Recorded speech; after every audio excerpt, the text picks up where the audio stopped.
Assalamualaikum warahmatullahi wabarakatuh. Perkenalkan, kami dari kelompok 4 akan menjelaskan mengenai wakaf.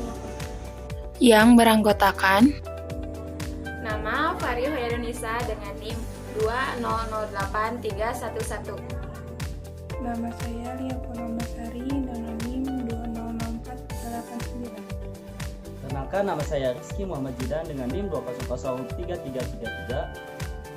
video ini dibuat untuk memenuhi tugas akhir mata kuliah Fikih, Zakat, dan Wakaf dengan dosen pengampu Ibu Rida Rosida BSc MSc. Serta video ini ditujukan untuk generasi milenial. Selamat menyaksikan. Pada bagian yang pertama, saya akan menjelaskan mengenai wakaf dalam Islam. Ini saya akan menjelaskan mengenai pengertian wakaf, sejarah wakaf, dasar hukum wakaf, dan macam-macam wakaf. Pertama, pengertian wakaf. Kata wakaf berasal dari bahasa Arab wakofa yang berarti menahan atau berhenti atau diam di tempat atau tetap berdiri.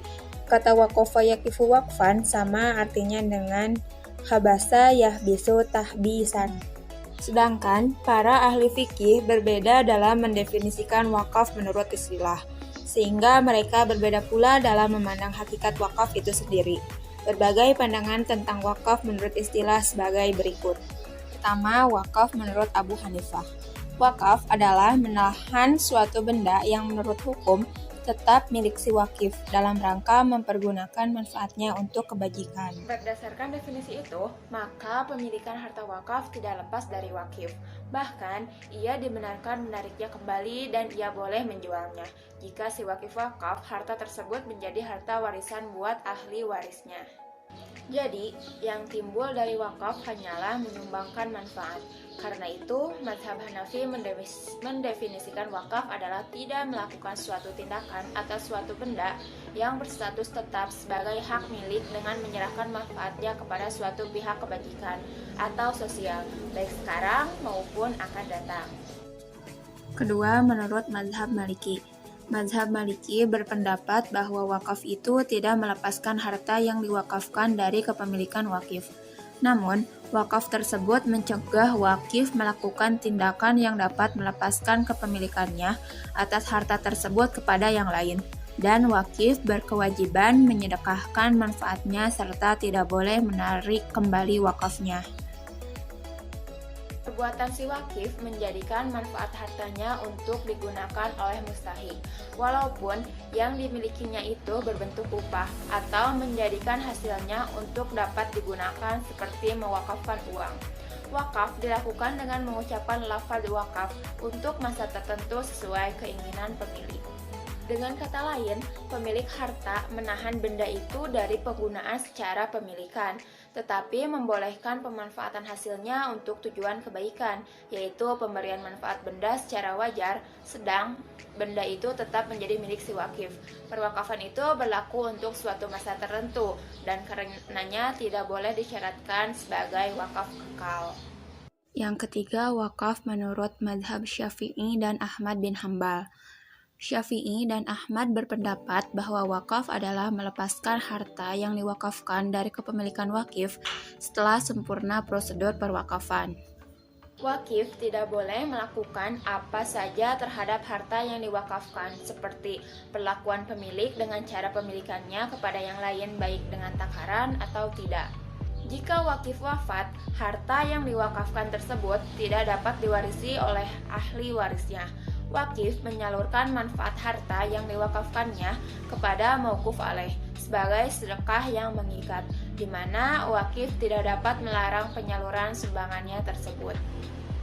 Apabila wakif melarangnya, maka qadli berhak memaksanya agar memberikannya kepada mauquf alaih. Karena itu, mazhab Syafi'i mendefinisikan wakaf adalah tidak melakukan suatu tindakan atau suatu benda yang berstatus sebagai milik Allah dengan menyedekahkan manfaatnya kepada suatu kebajikan. Terakhir, menurut mazhab lain. Mazhab lain sama dengan mazhab ketiga, namun berbeda dari segi kepemilikan atas benda yang diwakafkan, yaitu menjadi milik mauquf alaih. Meskipun mauquf alaih tidak berhak melakukan suatu tindakan atas benda wakaf tersebut, baik menjual atau menghibahkannya. Pembahasan selanjutnya yaitu mengenai sejarah wakaf. Dalam sejarah Islam, wakaf dikenal sejak masa Rasulullah SAW karena wakaf disyariatkan setelah Nabi berhijrah ke Madinah pada tahun kedua Hijriah. Ada dua pendapat yang berkembang di kalangan ahli jurisprudensi Islam tentang siapa yang pertama kali melaksanakan syariat wakaf. Menurut sebagian pendapat ulama, mengatakan bahwa yang pertama kali melaksanakan wakaf adalah Rasulullah SAW. Ialah wakaf tanah milik Nabi untuk dibangun masjid. Praktek wakaf menjadi lebih luas pada masa dinasti Umayyah dan dinasti Abbasiyah. Semua orang berduyun-duyun untuk melaksanakan wakaf.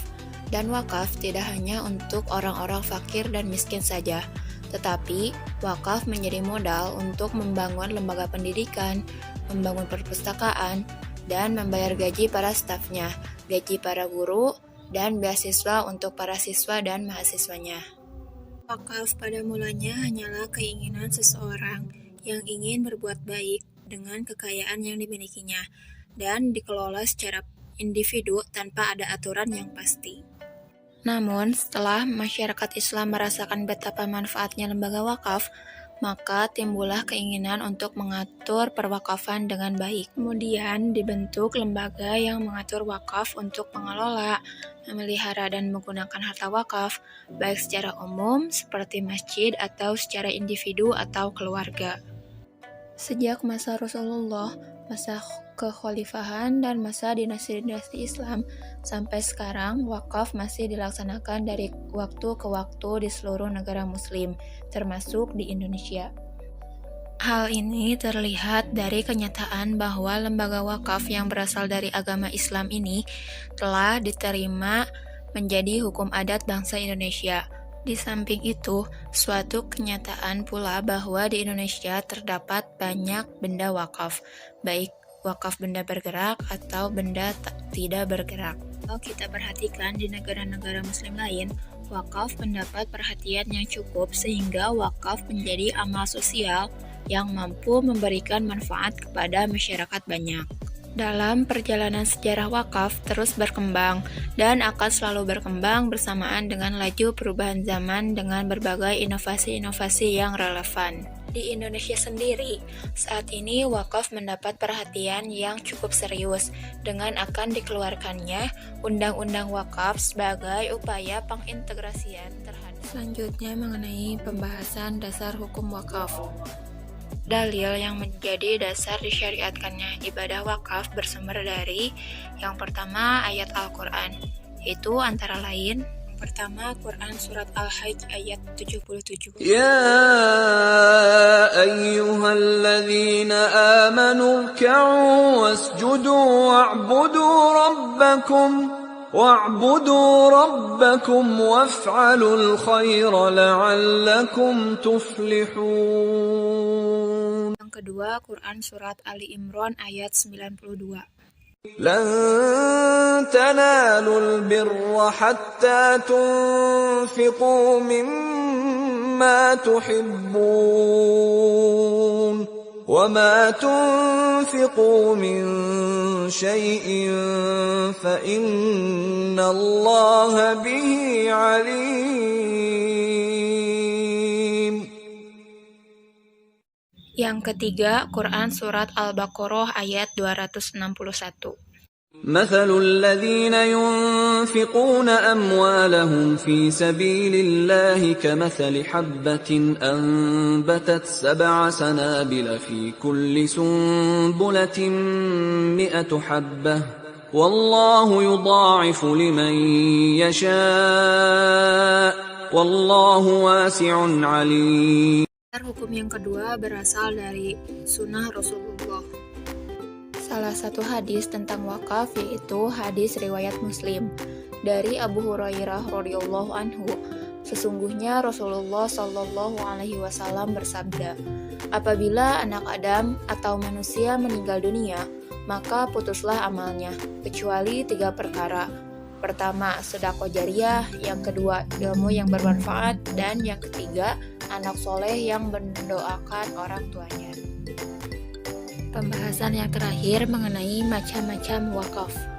Bila ditinjau dari segi peruntukan ditunjukkan kepada siapa wakaf itu, maka wakaf dapat dibagi menjadi 2 macam, yaitu yang pertama wakaf ahli, dan yang kedua wakaf khairi. Wakaf ahli. Wakaf ahli yaitu wakaf yang ditujukan kepada orang-orang tertentu, seorang atau lebih, keluarga si wakif atau bukan. Wakaf seperti ini juga disebut wakaf dzurri. Kedua, wakaf khairi, yaitu wakaf yang secara tegas untuk kepentingan agama atau kemasyarakatan, seperti wakaf yang diserahkan untuk keperluan pembangunan masjid, sekolah, jembatan, rumah sakit, panti asuhan, anak yatim, dan lain sebagainya. Syarat dan rukun wakaf. Wakaf dinyatakan sah apabila telah terpenuhi rukun dan syaratnya. Rukun wakaf ada 4, yaitu yang pertama ada wakif, yaitu orang yang mewakafkan harta. Yang kedua ada mauquf bih, yaitu barang atau harta yang diwakafkan. Yang ketiga ada mauquf alaih, yaitu pihak yang diberi wakaf atau diperuntukkan wakaf. Yang keempat ada sigot, atau pernyataan wakif sebagai suatu kehendak untuk mewakafkan sebagian harta bendanya. Syarat wakif. Orang yang mewakafkan atau wakif disyaratkan memiliki kecakapan hukum atau kamalul ahliyah dalam membelajarkan hartanya. Kecakapan bertindak di sini meliputi 4 kriteria, yaitu yang pertama merdeka. Wakaf yang dilakukan oleh seorang budak atau hamba sahaya tidak sah, karena wakaf adalah pengguguran hak milik dengan cara memberikan hak milik itu kepada orang lain.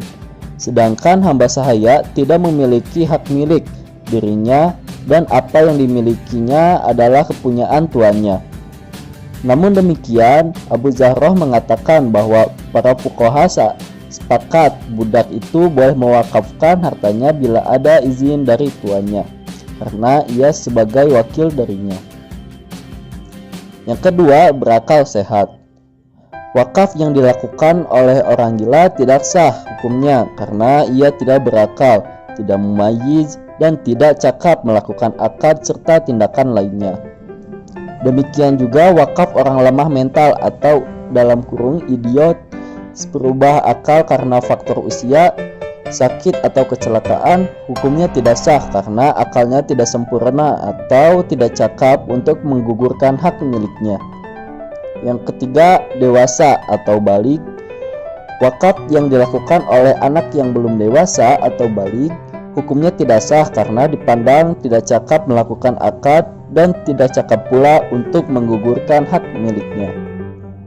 Yang keempat, tidak berada di bawah pengampuan atau boros atau lalai.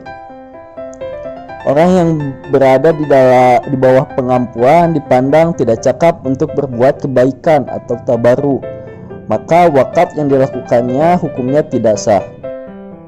Syarat mauquf bih atau harta yang diwakafkan. Pembahasan ini terbagi menjadi 2 bagian. Yang pertama tentang syarat sahnya harta yang diwakafkan, yang kedua tentang kadar benda yang diwakafkan. Yang pertama, syarat sahnya harta wakaf.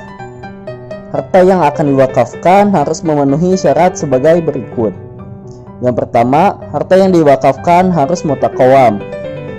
Pengertian harta yang mutaqawam menurut mazhab Hanafi ialah segala sesuatu yang dapat disimpan dan halal digunakan dalam keadaan normal, bukan dalam keadaan darurat. Nah, karena itu mazhab ini memandang tidak sah mewakafkan seperti sesuatu yang bukan harta, seperti mewakafkan manfaat dari rumah sewaan untuk ditempati, atau harta yang tidak mutaqawam seperti alat musik yang tidak halal digunakan atau buku anti-Islam. Yang kedua, diketahui dengan yakin harta yang diwakafkan. Harta yang diwakafkan harus diketahui dengan yakin sehingga tidak akan menimbulkan persengketaan. Karena itu tidak sah mewakafkan yang tidak jelas seperti satu dari dua rumah. Nah, pernyataan wakaf yang berbunyi, saya mewakafkan sebagian dari tanah saya kepada orang-orang kafir di kampung saya. Begitu pula tidak sah. Nah, karena harta yang diwakafkan ini tidak jelas dan menimbulkan persengketaan. Yang ketiga, milik wakif. Hendaklah harta yang diwakafkan milik penuh dan mengikat bagi wakif ketika ia mewakafkannya. Untuk itu tidak sah mewakafkan sesuatu yang bukan milik wakif, karena wakaf mengandung kemungkinan menggugurkan milik atau sumbangan. Nah, keduanya dapat terwujud pada benda yang dimiliki. Nah, misalnya A mewariskan pemberian rumah kepada B, kemudian B mewakafkannya kepada C, sementara A masih hidup. Wakaf ini tidak sah karena syarat kepemilikan pada wasiat setelah yang berwasiat wafat. Nah, yang keempat, terpisah atau bukan milik bersama atau musya. Milik bersama itu ada kalanya dapat dibagi, juga ada kalanya tidak dapat dibagi. Hukum wakaf benda milik bersama atau musya, misalnya A mewakafkan sebagian dari musya untuk dijadikan masjid atau pemakaman, tidak sah dan menimbulkan akibat hukum, kecuali bagian yang diwakafkan tersebut dipisahkan dan ditetapkan batas-batasnya. Yang kedua, misalnya A mewakafkan kepada pihak yang berwajib sebagian dari musya atau milik bersama yang terdapat pada harta yang dapat dibagi. Nah, Muhammad berpendapat wakaf ini tidak boleh kecuali setelah dibagi dan diserahkan kepada yang memberi wakaf, karena menurutnya kesempurnaan wakaf mengharuskan penyerahan harta wakaf kepada yang diberi wakaf, artinya yang diberi wakaf menerimanya. Yang ketiga, misalnya A mewakafkan sebagian dari musya atau milik bersama yang terdapat pada harta yang tidak dapat dibagi atau bukan untuk dijadikan masjid atau pemakaman umum. Abu Yusuf dan Muhammad sepakat bahwa wakaf ini sah karena kalau harta tersebut dipisah akan merusaknya, sehingga tidak mungkin memanfaatkannya menurut yang dimaksud. Demi menghindari segi negatif ini, mereka berpendapat boleh mewakafkannya tanpa mengubah statusnya sebagai harta milik bersama, sedangkan cara pemanfaatannya disesuaikan dengan kondisinya. Kadar harta yang diwakafkan. Sebelum undang-undang wakaf diterapkan, Mesir masih menggunakan pendapat mazhab Hanafi tentang kadar harta yang akan diwakafkan. Kehadiran UUWM di Mesir atau undang-undang wakaf di Mesir ini salah satunya berisi pembatasan kadar harta yang ingin diwakafkan sebagai upaya menanggulangi penyimpangan harta yang akan diwakafkan.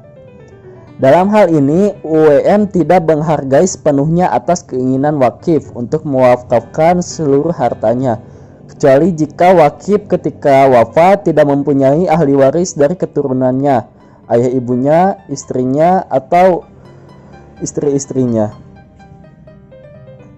Disebutkan pada UUWM nomor 29 tahun 1960 ayat 1, pemilik dapat mewakafkan seluruh hartanya kepada pihak kebajikan dan ia dapat mensyaratkan agar ia memanfaatkan semua atau sebagian hasil wakafnya selama hidupnya.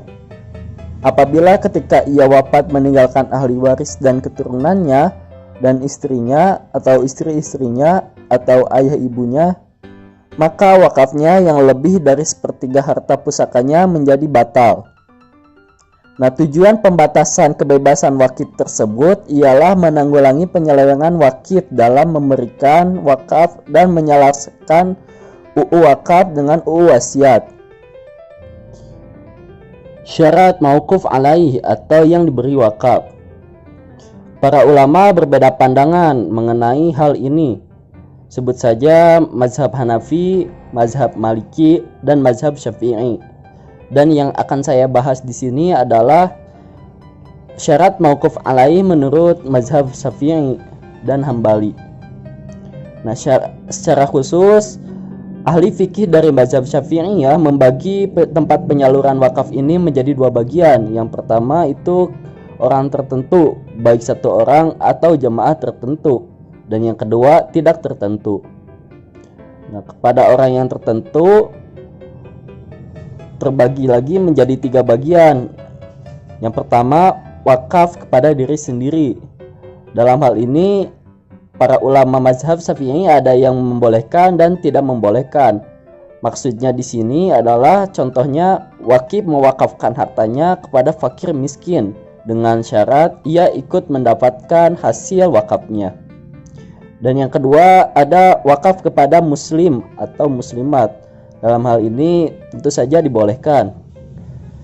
Dan yang ketiga, wakaf kepada non-muslim tertentu atau kelompok tertentu, misalnya kepada kafir jimmi dari muslim atau muslimat.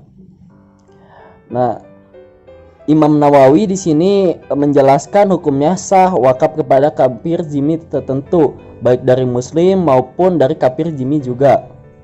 Dalilnya ialah karena kafir jimmi secara umum dapat memiliki harta yang diwakafkan kepadanya pada saat pemberian wakaf.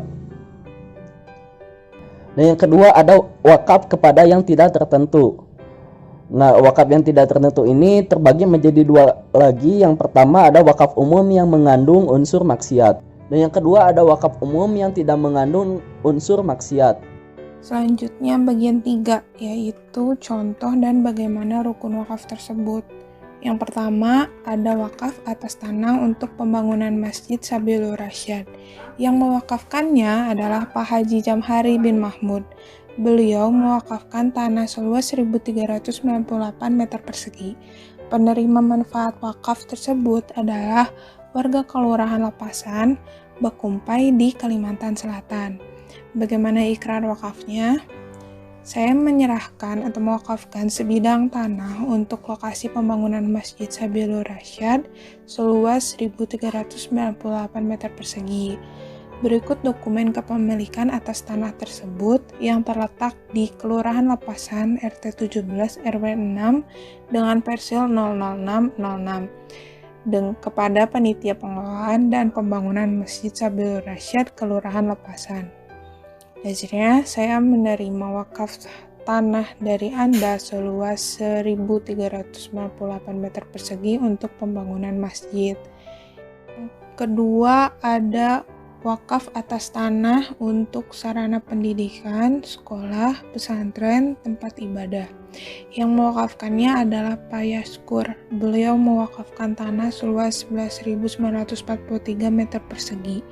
Penerima manfaat wakaf tersebut adalah warga desa Sindang Hurjo, Majalengka di Jawa Barat. Bagaimana ikrar wakafnya? Saya mewakafkan tanah seluas 11.943 meter persegi dengan keadaan sadar dan tanpa paksaan untuk keperluan pembangunan fasilitas umum.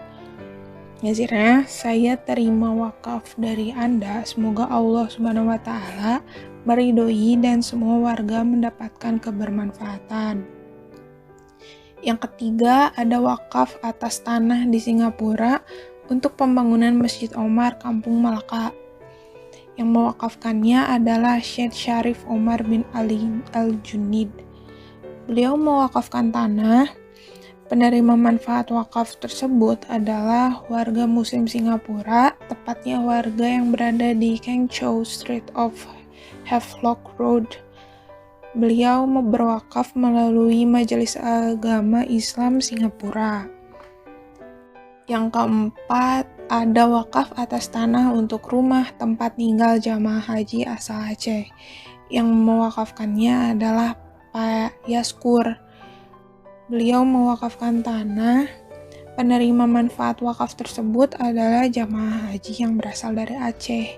Sigotnya, rumah tersebut, Baitul Aisy, dijadikan tempat tinggal jamaah haji asal Aceh yang datang ke Mekah untuk menunaikan ibadah haji dan juga tempat tinggal orang asal Aceh yang menetap di Mekah. Sekiranya karena sesuatu sebab tidak ada lagi orang Aceh yang datang ke Mekah untuk haji, maka rumah wakaf ini digunakan untuk tempat tinggal para pelajar, santri atau mahasiswa Jawi. istilah Jawi yang waktu itu tuh digunakan untuk menyebut pelajar atau mahasiswa wilayah Asia Tenggara yang belajar di Mekah. Sekiranya karena suatu sebab mahasiswa Asia Tenggara pun tidak ada lagi yang belajar ke Mekah, maka rumah wakaf ini digunakan untuk tempat tinggal mahasiswa Mekah yang belajar di Masjidil Haram. Sekiranya mereka ini pun tidak ada juga, maka wakaf ini diserahkan kepada imam Masjidil Haram untuk membiayai keperluan Masjidil Haram. Selanjutnya bagian 4, yaitu menggerakkan ekonomi umat melalui wakaf. Pada bagian ini akan dipaparkan mengenai bagaimana perkembangan pengelolaan harta wakaf, apa itu wakaf produktif dan apa tujuannya, serta bagaimana implikasi wakaf terhadap kesejahteraan umat. Yang pertama, pengembangan pengelolaan harta wakaf. Pada zaman kejayaan Islam, wakaf sudah pernah mencapai kejayaan walaupun pengelolaannya masih sangat sederhana. Pada abad ke-8 dan ke-9 Hijriah dipandang sebagai zaman keemasan perkembangan wakaf.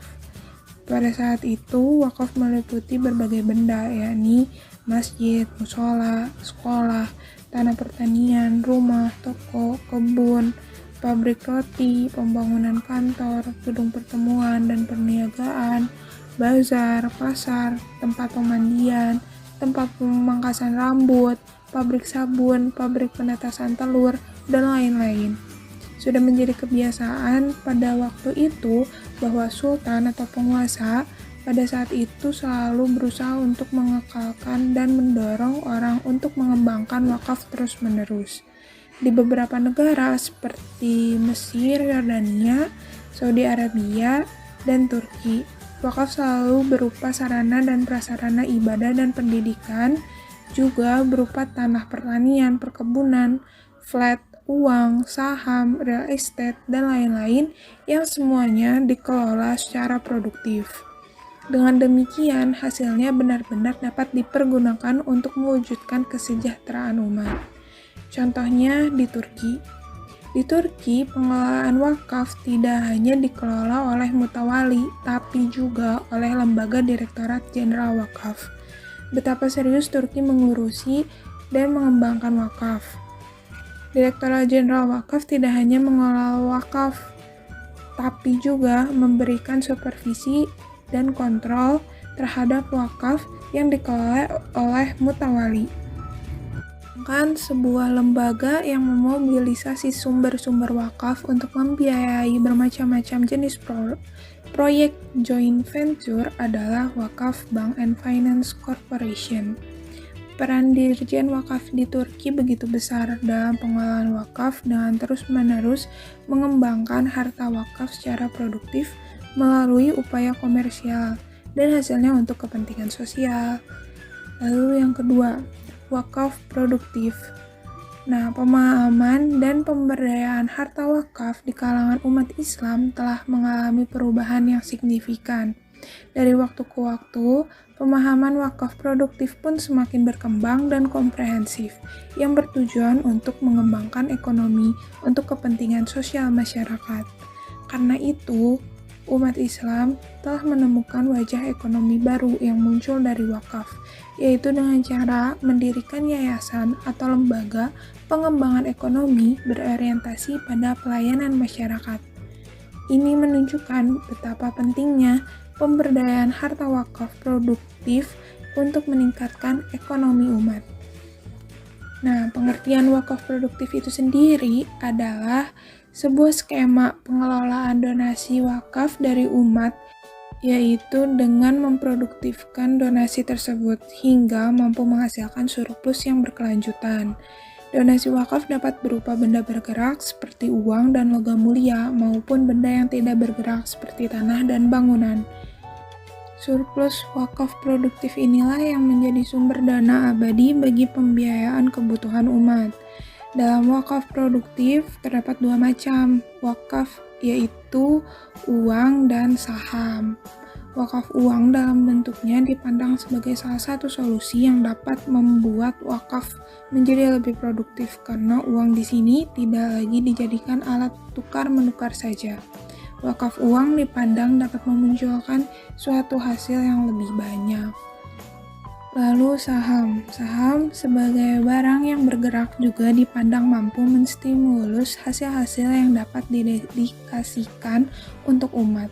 Bahkan dengan modal yang besar, saham malah justru akan memberi kontribusi yang cukup besar dibandingkan jenis perdagangan yang lain. Termasuk juga bagian yang disebut dalam wakaf produktif adalah wakaf saham. Lalu tujuan wakaf produktif. Pemunculan wakaf produktif karenanya menjadi pilihan utama ketika umat sedang dalam keterpurukan kemiskinan. Wakaf produktif berarti bahwa wakaf yang ada memperoleh prioritas utama ditujukan untuk upaya yang lebih menghasilkan, tentu dengan ukuran-ukuran paradigma yang berbeda dengan wakaf konsumtif. Berikan harapan-harapan baru bagi sebagian besar komunitas umat Islam. Wakaf produktif memiliki dua visi sekaligus, yaitu menghancurkan struktur-struktur sosial yang timpang dan menyediakan lahan subur untuk kesejahteraan umat Islam. Visi ini secara langsung digapai ketika totalitas diabdikan untuk bentuk-bentuk wakaf produktif yang selanjutnya diteruskan dengan langkah-langkah taktis yang mengarah pada pencapaian tersebut. Taktis sebagai derivasi dari filosofi disyariatkannya wakaf produktif di mana lebih berupa teknis-teknis pelaksanaan wakaf yang produktif. Jenis wakaf produktif ini tentunya saja juga sangat berdimensikan sosial. Sehingga yang tampak dari hal ini adalah wakaf yang produktif kemanusiaan, bukan wakaf yang hanya berdimensikan ketuhanan. Selanjutnya, implikasi wakaf terhadap kesejahteraan umat. Dalam sistem perekonomian modern, distribusi harta wakaf yang dimanfaatkan dalam kegiatan produktif, implikasinya tentu akan menggerakkan aktivitas ekonomi masyarakat secara menyeluruh. Terjadinya sirkulasi kekayaan secara gradual, terus-menerus, memberikan dampak psikologis bagi seluruh umat Islam, sehingga mengeluarkan sebagian harta bagi kepentingan masyarakat umum dapat menjadi tren baru bagi masyarakat muslim.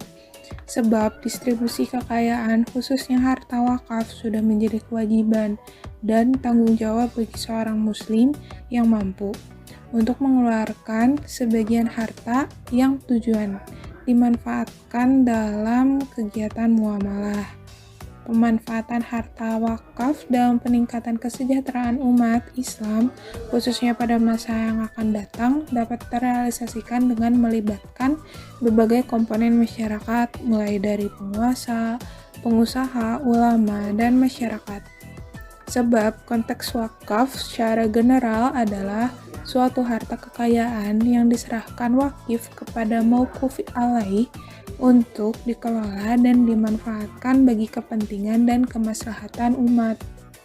Sehingga pengelolaan wakaf yang telah diserahkan wakif kepada nazir atau mutawali dapat diberdayakan secara produktif dalam menopang aktivitas perekonomian.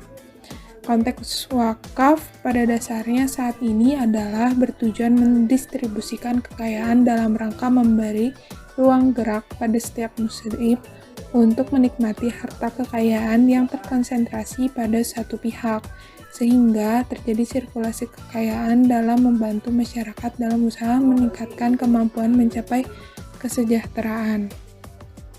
Nah, setelah menyimak materi tersebut, sekarang kita akan memberikan pertanyaan. Pertanyaan yang pertama adalah, apa perbedaan pendapat ahli fikih mazhab Syafi'i dan Hambali dengan pendapat dari mazhab lain? Sekarang kami persilahkan untuk berpikir terlebih dahulu dalam waktu 5 detik. 1, 2, 3, 4, 5. Dan ini jawabannya. Jadi, perbedaan antara mazhab Syafi'i dan Hambali dengan mazhab lain terletak pada segi kepemilikan atas benda yang diwakafkan, yaitu menjadi milik mauquf alaih atau yang diberi wakaf. Meskipun mauquf alaih tidak berhak melakukan suatu tindakan atas benda wakaf tersebut, baik menjual atau menghibahkannya. Selanjutnya pertanyaan yang kedua. Ayat Al-Quran apa saja yang menjadi dasar disyariatkannya ibadah wakaf? Kembali saya beri waktu 5 detik untuk berpikir. 5, 4, 3, 2, 1. Jawabannya yaitu yang pertama Quran Surat Al-Hajj ayat 77, yang kedua Quran Surat Ali Imran ayat 92, dan yang terakhir Quran Surat Al-Baqarah ayat 261. Pertanyaan yang ketiga adalah, di negeri Singapura ada seorang pedagang yang berasal dari Palembang yang keturunan Hadramaut Yaman bernama Syed Syarif Omar bin Ali Al-Junaid mewakafkan tanah yang dimilikinya untuk pembangunan Masjid Omar Kampung Melaka. Syed Ali mewakafkan tanahnya melalui Majelis Ugama Islam Singapura. Dari ilustrasi tersebut, coba identifikasikan rukun dari wakaf. Karena ini pertanyaan yang tidak terlalu rumit, maka saya akan memberikan waktu 3 detik dari sekarang. 3, 2, 1. Dan jawabannya adalah yang menjadi wakif adalah Syed Syarif Omar bin Ali Al-Junaid. Mauquf bih adalah tanah, mauquf alaih adalah warga negara Singapura, dan sigot yaitu melalui MUIS atau Majelis Ugama Islam Singapura. Video ini dibuat dengan sumber dari buku Fikih Wakaf yang diterbitkan oleh Proyek Peningkatan Zakat dan Wakaf Direktorat Jenderal Bisnis Islam dan Penyelenggaraan Haji tahun 2003. Sekian yang dapat kami presentasikan. Mohon maaf apabila terjadi banyak kesalahan. Terima kasih. Wassalamualaikum warahmatullahi wabarakatuh.